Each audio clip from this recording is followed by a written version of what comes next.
Welcome to One Chemistry. Always try to do your best.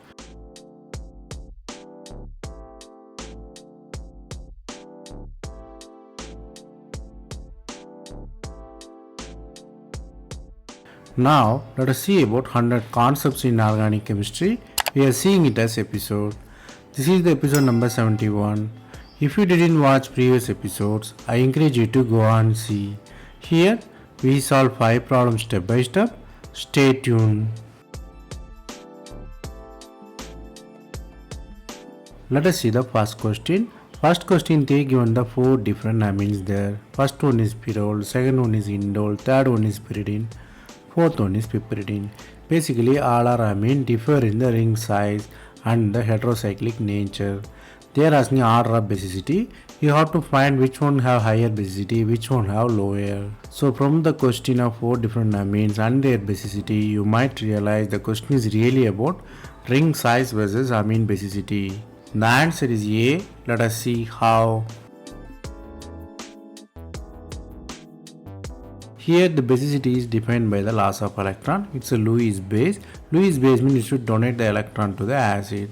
It's basically protonation.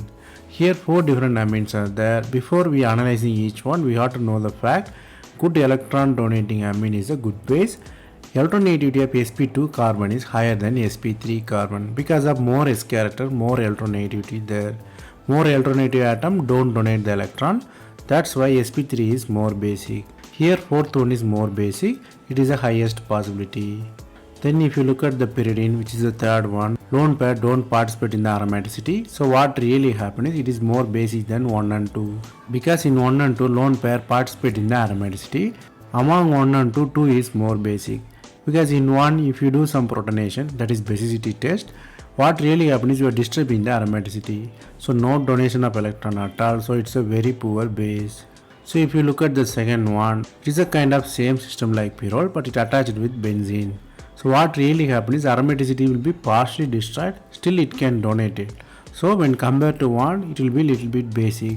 So if you look at the order, fourth one will be higher, then come third, then second, finally the least one is first one, which is pyrrole. So the answer is clearly A there.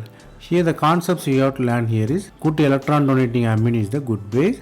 Here electron donation defined by hybridization. sp2 carbon, sp2 system is electronegative, so it don't donate the electron, which is the poor base.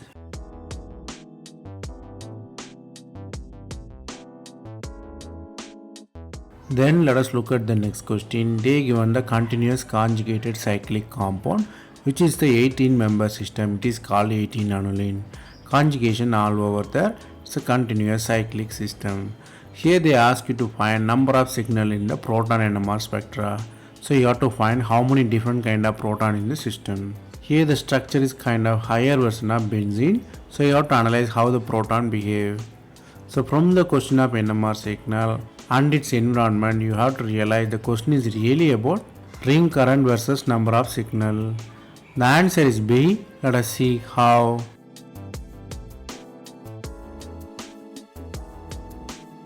Here the structure and problem given in the plain sight. You have to draw the structure with the proton, then only you understand it. Here 18 aniline is the aromatic system with 4n plus 2 pi electron. This is the aromatic system. It has diamagnetic ring current. So what really happens is the proton inside the ring current will be appear in the upfield there. Here if you draw nicely, you have 2 set of proton. One is inside the ring current, one is outside the ring current. Inside the ring current, which is drawn as yellow, outside one is drawn as red one. So the proton behave inside the ring current behave differently, outside will behave differently. So 2 set of signal. So you will have 2 set of signal in the ratio of 1:2 because 6 hydrogen is inside the ring current and 12 hydrogen outside the ring current. So the number of signal is 2. The answer is B there. Here the concepts you have to learn here is ring current can alternate the proton NMR shift. If the ring current is diamagnetic, the inside proton appear in the upfield, outer side proton is a normal alkene protons.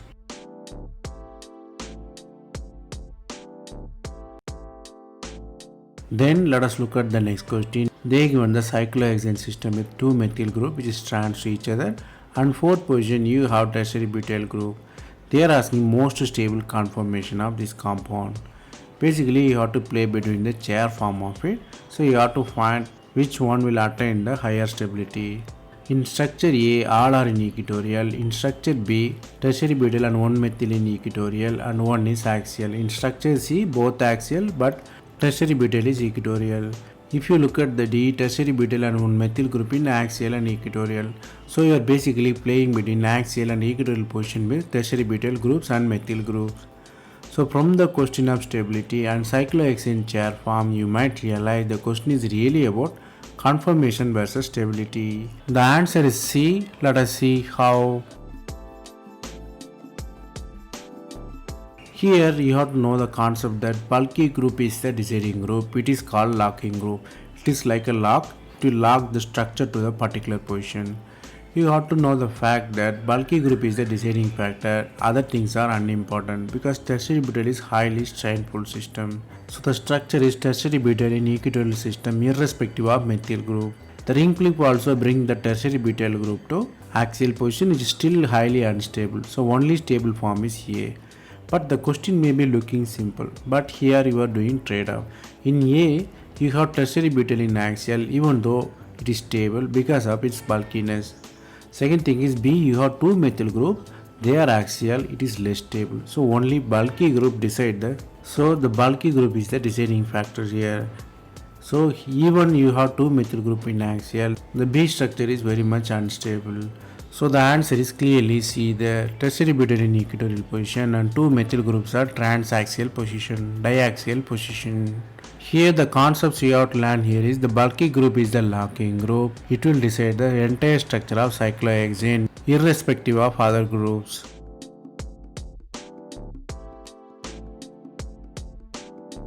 Then let us look at the next question. You have to find a starting material which will not form acetanilide with aniline. So basically you are reacting the starting material with aniline, you have to form acetanilide. So you have to find which one reacts, which one don't react. In structure A, you have the ester with side chain of propyl with O propyl system, and B is aldehyde, C is anhydride, D is again the ester with phenyl attachment. So the question is really about you have to guess the acetanilide formation from 4 different structures.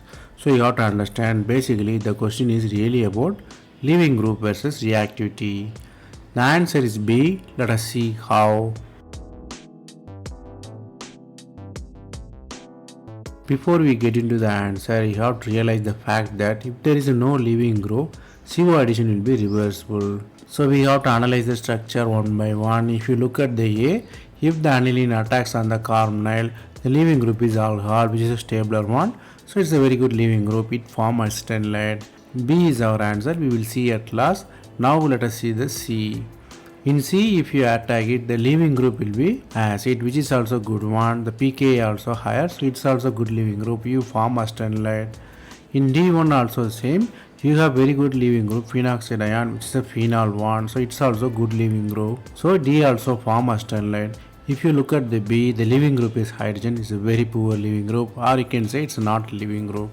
So it cannot form acetanilide. So the answer is definitely B there. Here the concepts you have to learn here is leaving group must be the stabler one. Mostly the groups with conjugated acids are more stable.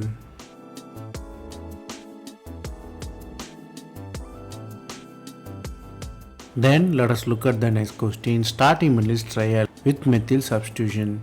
Basically you are doing OS analysis with methyl sulfide, so you have to find which product dominates here. The first one is OS analysis happen on the exoalkene.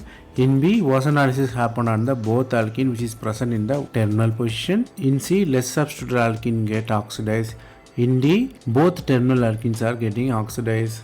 So basically we are playing between oxidation at different position. So from the question of trialkene and OS analysis, you might realize the question is really about where the OS analysis occurs, or you can say regio selective OS analysis.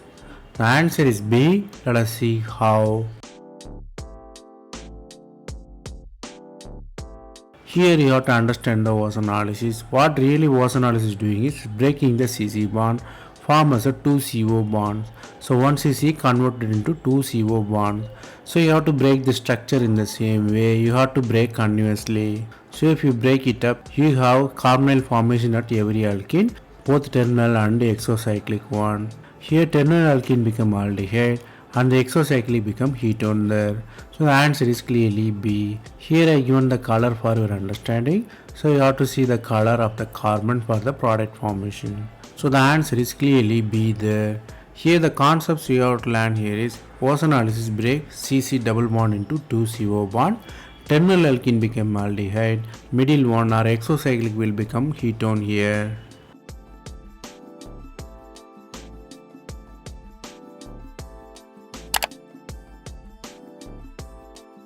That's all from this episode. I hope it was easy. Thanks for watching. If you have any suggestion, comment below. Stay tuned for next episode.